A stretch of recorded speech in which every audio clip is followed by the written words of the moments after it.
आयुर्वेद के अनुसार सही मात्रा में भांग का सेवन किया जाए तो फायदेमंद होता है। यह एक ऐसा औषधीय पदार्थ है जिसका प्रयोग कई बीमारियों को काटने के लिए किया जाता है। भांग का इस्तेमाल दवा के रूप में सदियों से किया जाता है। इसमें कई औषधीय गुण पाए जाते हैं। विश्व स्वास्थ्य संगठन के मुताबिक दुनिया की करीब 2.5% आबादी यानी 14.7 करोड़ लोग इसका इस्तेमाल करती है। आइए इसके फायदे और प्रयोग करने के तरीके जान लेते हैं।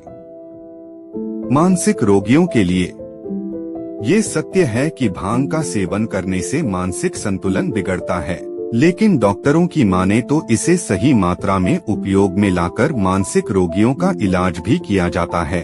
मानसिक रोगों में चिकित्सक द्वारा बताई गई मात्रा के अनुसार ही इसका प्रयोग करें ताकि फायदा मिले और सेहत पर कोई बुरा असर ना हो। इसी तरह से यदि किसी को भूख नहीं लगती है तो सही मात्रा में भांग का सेवन करने से भूख बढ़ सकती है। इसके लिए काली मिर्च के साथ भांग का चूर्ण चिकित्सकीय परामर्श में सुबह और शाम रोगी को चटाना चाहिए। कुछ ही दिनों में भूख लगनी शुरू हो जाती है। भांग की पत्तियां एक्जिमा, मुहासे और कई प्रकार के घाव और जलन जैसी त्वचा की जटिल समस्याओं और संक्रमणों के इलाज के रूप में प्रयोग की जाती हैं। भांग के ताज़ा पत्तों को बारीक पीसकर घाव या प्रभावित हिस्से पर लगाने से आराम मिलता है। इससे आपकी सभी स्किन प्रॉब्लम जड़ से खत्म हो जाती हैं।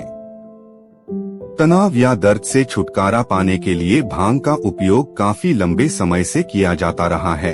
आयुर्वेदिक मान्यताओं के अनुसार भांग का इस्तेमाल करने से तनाव और दर्द खत्म हो जाता है।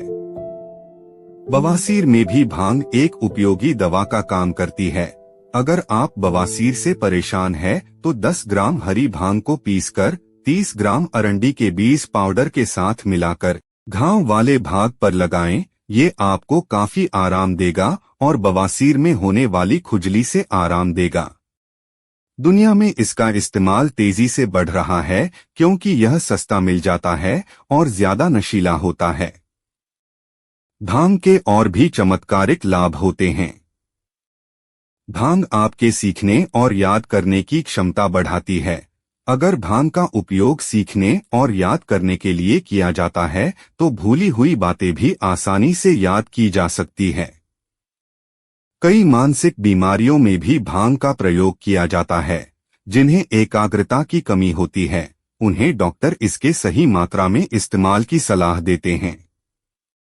जिन्हें बार बार पेशाब करने की आदत या दिक्कत होती है, उन्हें भी भांग के इस्तेमाल की सलाह दी जाती है। यदि कान का दर्द परेशान कर रहा है तो आप भांग की पत्तियों के रस को कान में डालें, इससे दर्द से राहत मिलती है। जिन्हें ज्यादा खांसी आती है, उन्हें भांग की पत्तियों को सुखाकर पीपल की पत्ती, काली मिर्च और सौंठ मिलाकर इसका सेवन करने की सिफारिश की जाती है, जिससे आपको खांसी में राहत मिलती है। कुछ लोग भांग और गांजा में क्या अंतर है समझ नहीं पाते।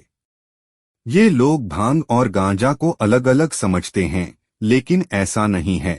ये दोनों एक ही पौधे की प्रजाति के अलग अलग रूप हैं। पौधे की नर प्रजाति को भांग और मादा प्रजाति को गांजा कहते हैं। गांजा में भांग के मुकाबले टेट्राहाइड्रोकार्बनबिनोल यानी THC ज्यादा होता है। गांजा पौधे के फूल, पत्ती और जड़ को सुखाकर तैयार किया जाता है, जबकि भांग पत्तियों को पीसकर तैयार किया जाता है। इसका इस्तेमाल सदियों से होता आ रहा है। यह पूर्ण रूप से भारतीय पौधा है।